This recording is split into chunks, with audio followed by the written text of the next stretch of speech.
start of a month of December. Yeah, wow. And we're decking the halls. That's going to be the theme for the month of December. And today I want to make sure I've got it. It's kind of a tongue twister. Bedecked and bejeweled. Bedecked and bejeweled. Oh, there we are.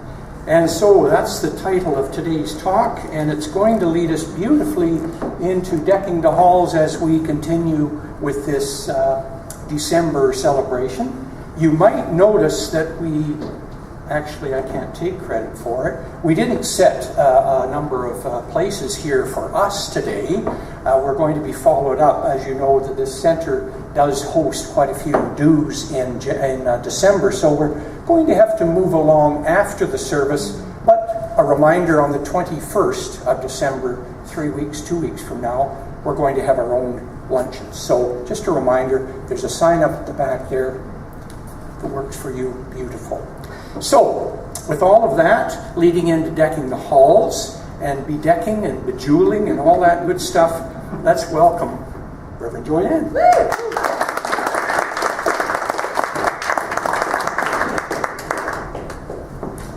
Well, thank you, Reverend Ken. I like saying that. Before we begin with the bedecking and bejeweling, that is kind of a tongue twister. It is. I would like those of you, we have our young adults here in the front seat, or our adult young ones, whichever you choose, and they're waiting patiently to give of their bears to us. So would you like to come forward now and please make a deposit for us of your bears? Come on now. They don't know. Thank you. Anyone else who has a bear? Please bring your bear up, and if you have stockings, bring your stockings and your bears. So adorable. And I have an announcement about that. Next Sunday, which is the 14th, will be the last Sunday that you can bring your bears and your socks, because they're going to be picked up after the service. So please keep us in mind for that. And I found I had a very interesting experience this week, because I called several weeks ago. I called the RCMP, and I called a specific person to let her know to pick up the bears, and she was gone on vacation, and when she came back, we talked this week, and she said that they have, in her department, Family Services, they have enough bears. And you know that everything happens for a reason, right? My original idea with bringing this here from Medford, Oregon, was the idea that the RCMP, instead of giving you a ticket if they catch you speeding, who speeds? I don't want to know. If you speed, hand them a bear instead of a ticket during the holidays, and this builds beautiful rapport, right? And that was my idea. So they took it even a step further. I talked to Brian, who is a constable with the RCMP. He's going to send someone here next Sunday along with the socks for seniors who are at risk or in need. So your socks are going to a beautiful cause. And the bears, which will be picked up next week, are going to be going to, how do you say it? So they pull over people, they cause a road, they pull people, what do you call it? A roadblock. So during the holidays, the police kind of have a roadblock, and they check people that are they have another word for that. Who are impaired driving. Isn't that lovely? We want to be politically correct. Impaired drivers. And if they have a designated driver, they will hand them a bear and say thank you. Isn't that lovely? So let's give ourselves a hand. That's what we're doing. So again, this is your last week. I invite you to pick up teddy bears about this size and socks that are for seniors at risk or that are seniors in need. So thank you for your generosity. We have quite a few. And next week when you arrive, the teddy bears will be seated in your seat so that you can fill them with love. And then the RCMP will pick them up. So, yep, it's going to be beautiful. I love that we do this every year. We started last year and we'll do this year. So, our theme this month is inspired by a very familiar and joyous holiday song called Deck the Halls. And each week we will deck the halls of our hearts, and of our minds with peace, with power, with grace, with faith, and with love.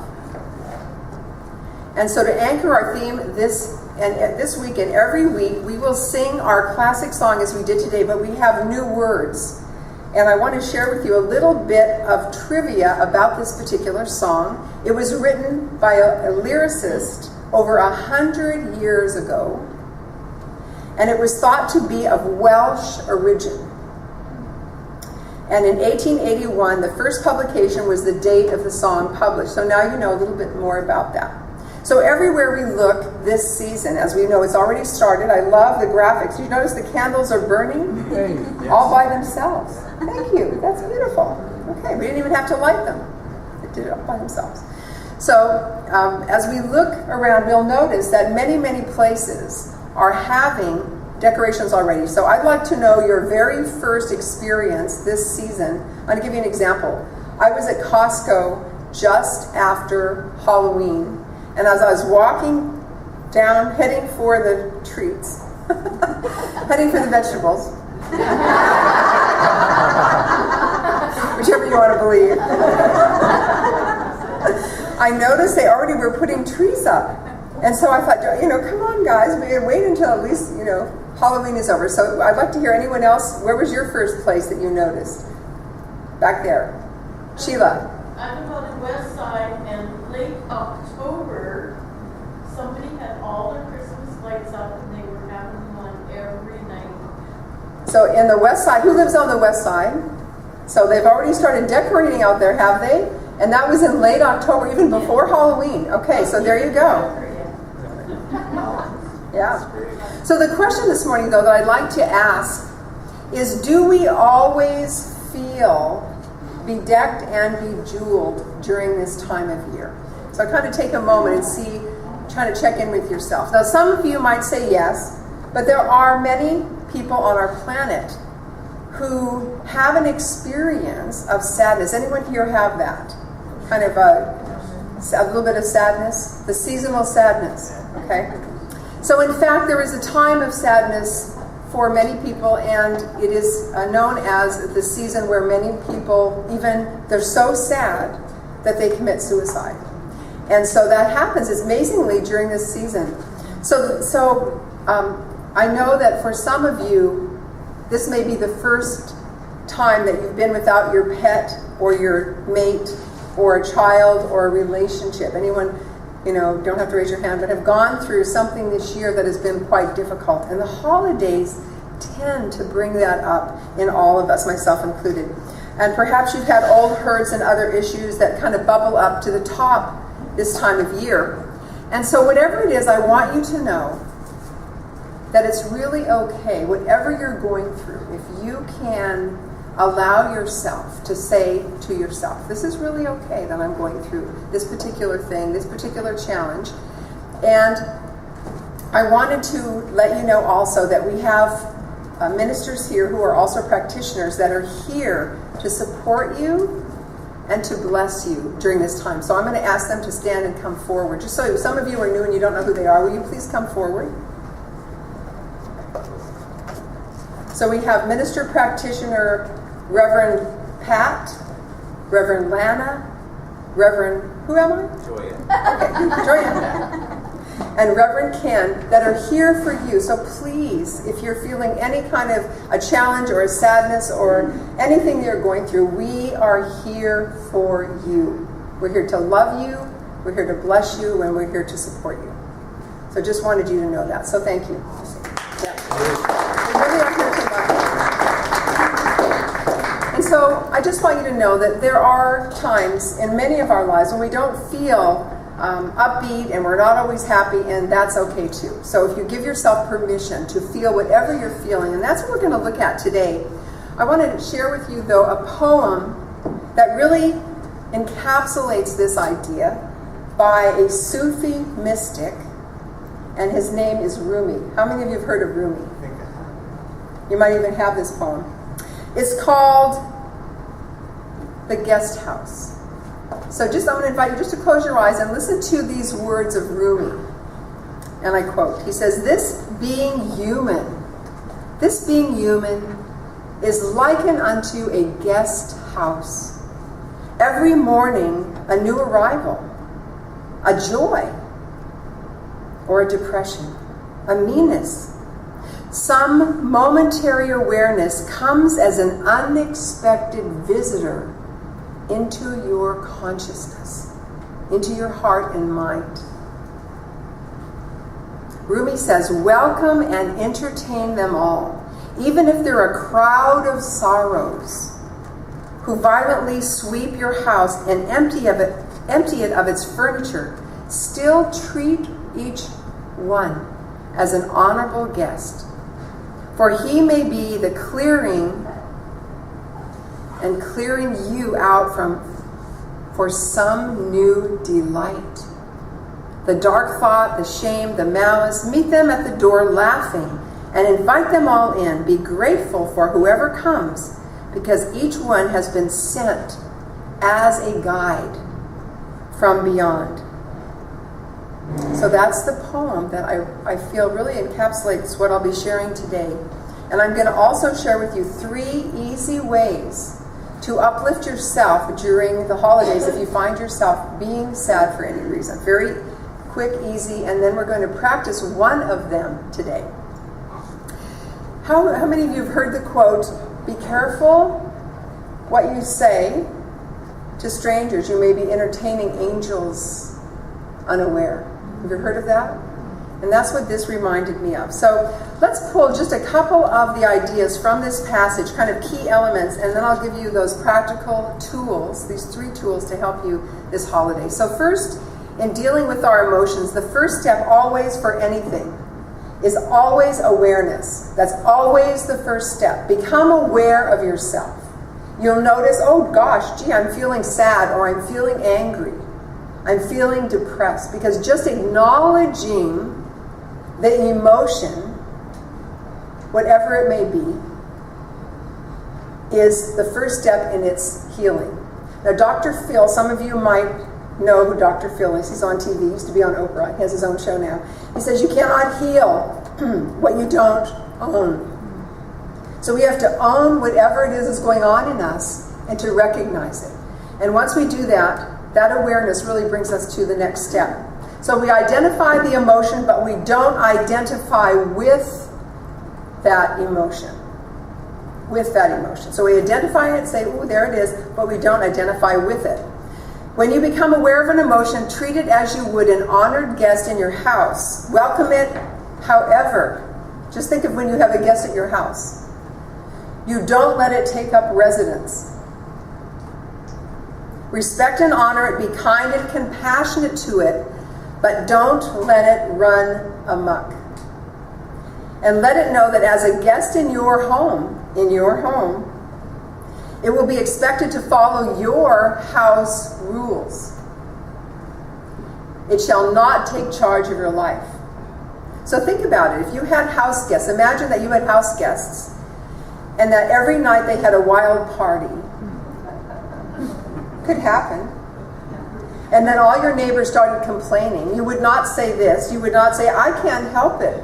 My rowdy house guests have forced me to invite all their friends over and they had a party. It's not my fault. I can't help it. You are responsible for what happens in your house, in your heart, in your mind, in your being. You are responsible for that, for what goes on in our home. So honor your emotion guests without letting them take over. You are not the victim of them. You are their gracious host. Now, what a lot of people want to do is that if they find a negative emotion, and we do this a lot of, some of us in our teaching are taught where they talk about a spiritual bypass. Like they want to put a happy face over a difficulty. Anyone ever want to do that? You want to kind of slap a happy face on it? I'm just fine. I won't tell you the definition of fine. I won't go there. And so what I know to be true is that these emotions that we're feeling are there for a reason. And so I'm going to give you a couple of questions that you can ask if you find yourself depressed, if you find yourself upset, if you find yourself angry, if you find yourself saying to yourself, why did this happen? Anyone ever do that? I just don't get it. I just don't understand this. Why did this happen? Here's a couple questions that you can ask that emotion. So let's just pick sadness. That seems to be where I go. I don't get depressed very often, but I do go through sadness. And, for a good reason. I have all of my family members, except for my daughter, have passed away. So I feel sometimes kind of alone, and I go through kind of this sadness sort of thing. And so this is the question I would ask myself, to my sadness. So sadness, where did you come from? What is your intention? And what am I to learn from your presence? Anyone here ever get depressed? You can have that conversation with yourself. You can ask your depression, where'd you come from? And it will answer you. You will be surprised. You will be delighted. You will be astounded by those three questions. Where'd you come from, depression? What is your intention here? And what am I to learn from you? What am I to learn from you? And they will respond with gratitude. And as you get to know these different emotions, and as they understand that you are in charge, things will quiet down. And you will find ways to satisfy some of their needs of these guests, and you will also be surprised again by what they will say, what they will tell you, what they will reveal to you about you. So no matter what emotion seems to be holding you hostage, and sometimes it feels that way, we can get depressed. You kind of feel like, what happened? You woke up and you're depressed. You can feel like you're a hostage to that emotion. They are here to serve you. They're here for a reason. And I love how Abraham Hicks says it. It's like an indicator light on your dashboard. What happens if you're driving along and an indicator light comes on in your dashboard, right? It just tells you, it says, hello, hello, look at me, there's something that needs to be handled. That's all that your emotions are doing, are they're communicating to you what is going on. And that's why it's so important to ask, what is your intention? Where'd you come from? And what am I to learn from you? And once these answers come, and once you even say, I have this depression, and it's really bothering me, and I'm going to treat it in a certain way, I'm going to talk to it, I'm going to dialogue with it, you will be amazed at how then it lifts, because it's been acknowledged. It's not the spiritual bypass. We cannot heal what we don't acknowledge. So very important. And I love these beautiful words. Dr. Holmes says it so powerfully and so clearly. And he says this, God is always God. No matter what our emotional storm or what our objective situation may be, there is always that something hidden in the inner being that has never been violated. We may stumble, but always there is that eternal voice, forever whispering in our ear, that thing which causes the eternal quest, that thing which forever sings and sings. So there is always that part of us, no matter what we're going through, that eternal, beautiful essence, that presence of the divine that is right here where we are. And it does sing and sing. It's like Walter Starkey talked about this in his book, The Double Thread. Each of us, we are the double thread. What does that mean? We are the divine human, or we are the human having a divine experience. So right where you are, the divine sits in quiet repose. And so we could have those feelings of, even though we're depressed, part of us, that part of us sings and sings. So what is it that will support you during this holiday season in treating your emotions as honored guests? And realizing and being clear that they have to follow your house rules. What is it that you need this holiday? Think about that. A lot of people go through stress. Anyone do stress? None of you. Oh, you're so good. So if you're starting to feel that stress, we have practitioners, ministers here to support you. And you can also have this dialogue within yourself. I love the reading of today. I'm going to just mention a little bit about it. Walter Mueller is a Quaker. How many of you know about Quakers? They're fabulous. They're amazing. My goodness. And he wrote this book, How Then Shall We Live? And he said, deep within us, there is an amazing inner sanctuary. We have that right where we are. A holy place, a divine center, a speaking voice to which we may continuously return. Eternity is at our hearts, pressing upon our time-torn lives, warming us with I love this word. Intimiations. I didn't say that right. Intimiations. Intimations. Yeah, I know I get it. Thank you. You're all my teachers. Intimate. To intimate. I like that word. Of an astounding destiny. So every one of us has within us that which is divine, an astounding destiny. So do what you need to do to take care of yourself. And here's 3 things that you can do that I promise you, if you do these 3 things, they are easy tools, they're light. One of them may even be fun, and each one comes with a little story that encapsulates this. So the first one is be okay. Be okay with shedding some tears. And they could also be tears of joy. Anyone have tears of joy? So it could be tears of sadness and tears of joy. So be okay with shedding tears. A therapist once told me, no one has ever died from crying. But people have died from not crying. No one has ever died from crying, but people have died from not crying. So if you need to have a good cry, then do it. And I want to share a powerful example contained in a letter from one of my colleagues.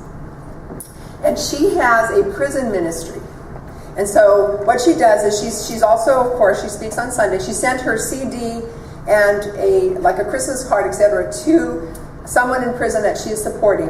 And this is what he wrote back. He said, first and foremost, importantly, I would like to thank you so much for each and every single thing that you are doing to help me and our Science of Mind community that they have a study group in the prison. I thought, Lana, you would like that. She would like, not because she's been in prison, but because she wants to serve those who are in prison. She said that many times, so I'm waiting to see how that unfolds. Okay, so he said, thank you. I am so happy to tell you that I received your letter, your letter and CD last night, and your card, and I am truly speechless. I am touched in a way I have never been touched before.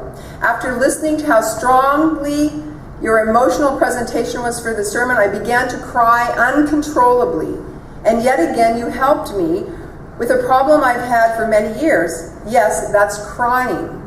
For some strange and bizarre reason, I haven't been able to cry since the age of 16 years old. Don't get me wrong, I have had the urge to cry due to so many hurtful events in my life. I would always look around and see other people crying their hearts out, but the tears just wouldn't fall for me.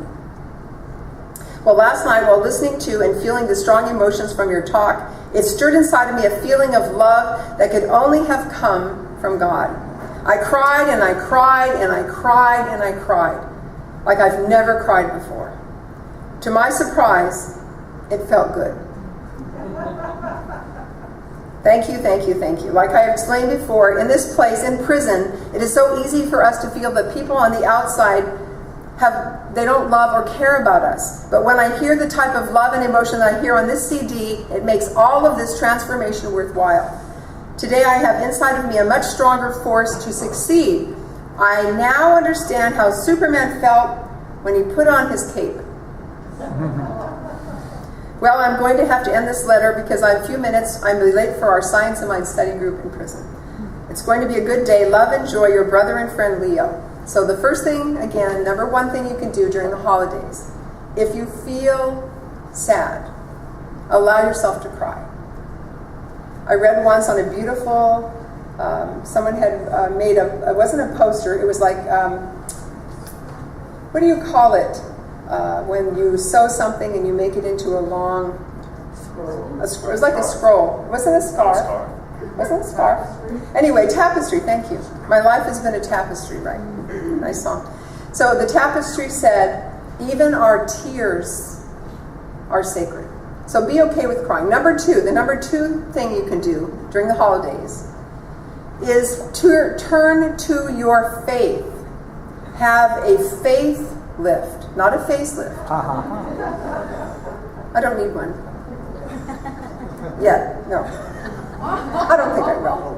Ho, ho, ho. Turn to your faith. Have a faith lift. And remember the words of Dr. Holmes, that no matter what emotional storm is going on, in our world, there's always something hidden at the center of our being, and that is the divine essence of who we are. So this week I got an email. I'm going to share this email with you that really encapsulates this idea of faith. And so this is what they said. Dear Reverend Joyanne, dear Reverend Joyanne, keeping busy, this person's looking for a job. Keeping busy and coming up with ideas so as not to worry about what is going to happen is the hardest part. Not knowing what direction this is all going in or supposed to go in, the overthinking can drive me crazy. While struggling, I am at the place where it is sure going to be interesting to see how God works this all out. And I am still apprehensive that it doesn't know, God does not know what it's doing and isn't taking my direction. LOL, lots of love. I sure wish God would hurry. I struggled with this thought the other day that you were asking me to put my faith, Joyanne, Reverend Joyanne, you were asking me to put my faith in something that has no concept of time or urgency. at my scale. Great. And then she said, well, I suppose that's why it's called faith. So we want to really tap into our faith, and really trust and know that no matter what is going on, that right where we are, God is there. And the last thing that we can do, and that we're going to practice this morning, is we're going to do something quite different. And you might even call it a little bit unorthodox, but it's going to be fun. And that is to get an ample amount, and this is for Dave, because he is really good at this, get an ample amount of hugs. An ample amount of hugs. There was a father who decided to try the hug it out method. His small son was in the store having a 3-year-old. Imagine, here's the father. There's nothing like a 3-year-old having a tantrum. So the 3-year-old screaming is on the floor, screaming and pounding his little fists. And so the father, it occurred to him, it came to him as guidance. So he knelt down, one knee, got up to his son, and he shouted as his son screaming. He said to his son, I need a hug. And so the son, it stopped his crying and screaming, and he said, what? And he said, I need a hug. And the son really stopped then, and he said, now? In the middle of my tantrum? In the middle of his tantrum. And the father said, yes, now. And so the son, he gets up off the floor, and with a very stiffly, gives his father a hug. But within a very short time, they melted into each other's arms. And the father says to his son, he said, thanks, I needed that. And his little son, with a quivering lip, said, so did I, Daddy. So there is such power in that connection. So next time any of us have a tantrum, or our kids do, you probably too don't do tantrums. No. They've outgrown that. Remember to say, I need a hug. And that really changes it. So this morning, what I'd like to do, and this again is a way for us to embody our peace and power and grace and faith and love as we are bedecking and bejeweling our hearts and our minds this season, is I'm going to try this new thing that we've never done before. I've never done it either. It came to me and I thought it'd be fun. We're going to do, what I'm going to do is ask anyone here who feels full of love and light right now to stand. And I want you to come up to the front. Aha, see? It's okay, it could be all of them. I gotta watch the camera. Yeah, and I want you to turn around and face the congregation. I got fervor. And you can go around the room a little. Okay, so these ones are really full of it. Oh, I mean, full of love. You were doing so well. I was doing so well. And the rest of you, I want you to come up, and they're going to give you a hug. And we're going to just spend 2 minutes doing this. So I want the rest of you to come up, pick someone up here, and I want you all to come up and receive a hug from one of these people. That's Yes. hard though. What if we have already an insecurity? So how do we do this? Good. Just come on up and just receive. Just everyone hug. We're going to hug just for about 2 minutes. I want you to hug. That's why we're doing it. Right. Oh, hey. And then hug again, and hug the next person, and then hug the next person. And I want you, the givers of hugs, to give love. You're giving love. Just give that love. Just give that love. Can we get some hugs? We're going to hug it out. Oh, Jen, giving you love. Oh,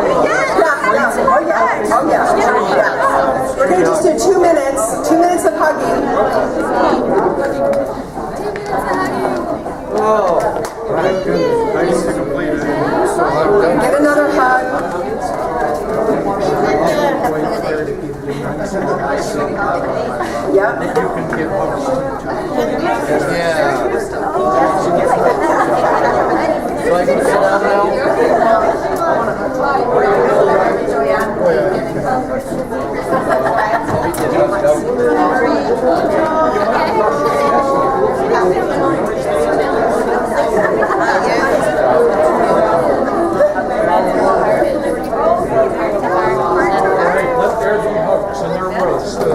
All right, 1 more minute. 1 minute. Countdown.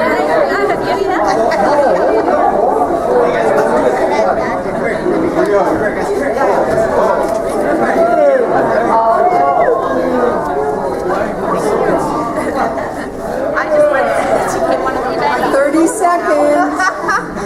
I was on the receiving end, and now I'm Okay, 10, 9, 8,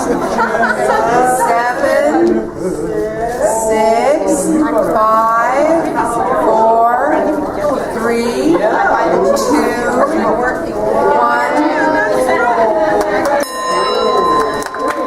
All right, give yourself a hand.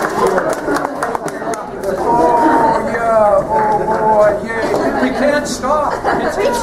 All right, now have a seat. That's a good one. I know. And I want to say something about, because this is very important. How do you feel? Refresh. Don't you feel good? All right. And I want to say and give permission to those who do not choose hugs to make that perfectly okay as well.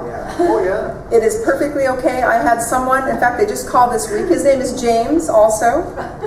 And was on the board at the other center. And he did not like, if everyone hugged, he left the room. And I said, how can we support you? And he said, give me a high five. So every time I saw him, I gave him a high five. And even when I sign my emails to him, I'll say high five. That's his way of connecting, and that's perfect for him. So I just wanted to say that. So let's bring all this together. We're going to play our angel's going to play the angel wings. I'm just going to do a brief prayer to kind of tie this all together with a beautiful ribbon, a Christmas bow. Oh, you want the jokes first? How about after? Okay. Let's play this and we'll tie a bow on, and then he's going to tell you a few jokes. Because we have to have laughter too. All right, so just bringing all of that energy, just feeling the immense opportunity that every one of us has to recognize, every one of us has the ability to create the life that we would choose. And so I take a moment, just briefly, 1 moment to recognize that there is only one infinite and all-loving, all-powerful presence.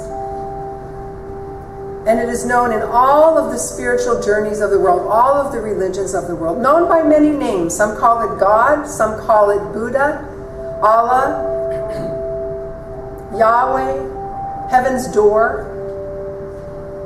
Dr. Holmes called it the Great Nothing, the invisible essence, the presence, the power, the life, the thing, the glue that holds the universe together. One power, one presence, it doesn't matter what you call it. And that power and presence is everywhere. It is powerfully present everywhere in the universe upon universe upon universe upon universe, forever expanding. It is also right here where we are, right where I am, right where you are, right as you sit there in quiet repose, right inside of you. This divine essence is, whatever you call it. And so therefore I know that I am one. Absolutely one, not only with and as, but one of this essence. I am here on this planet at this time on purpose, for a reason. And we individually decide what that reason is. Is it to love? It is to be in joy, to express, to give gifts, to teach, to be on the radio, to be quiet. What is it? We choose. And so knowing that I am, we are that which is. I speak my word on behalf of myself and everyone here in the area of health and well-being. I speak my word. that I am the health and the wholeness of infinite spirit, that every cell in my body, no matter what the doctor or the diagnosis says, it's like just an indicator light. I know the truth that I am the wholeness and the health of the divine in every cell of my body.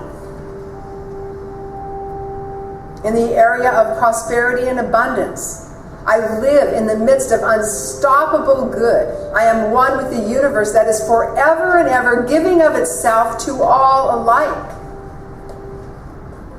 So I am blessed with an abundance of all good, with money, a place to live, a vehicle to drive if I so choose. Everything that I need provided in every moment. All that I need to know is be aware. Awareness, always the first step. And in the area of love, I know that I am here to love. I am filled with love, and I radiate love. And especially during this season,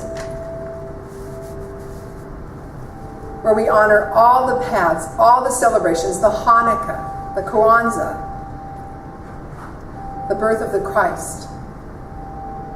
We honor all of the holidays, Ramadan, the native teachings. And just giving thanks.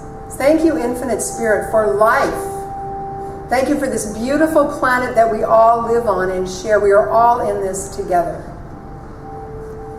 for a divine purpose. And there is a collective awakening on this planet right now. Some call it chaos, but it is an awakening to know the truth of our being. And so I just give thanks for that. I give thanks for this treatment. I know that it has already been received. It is already made visible. It is already an accomplished fact now. And so with that in mind, I simply say thank you. I just let it be. I let go. And we say together, and so it is.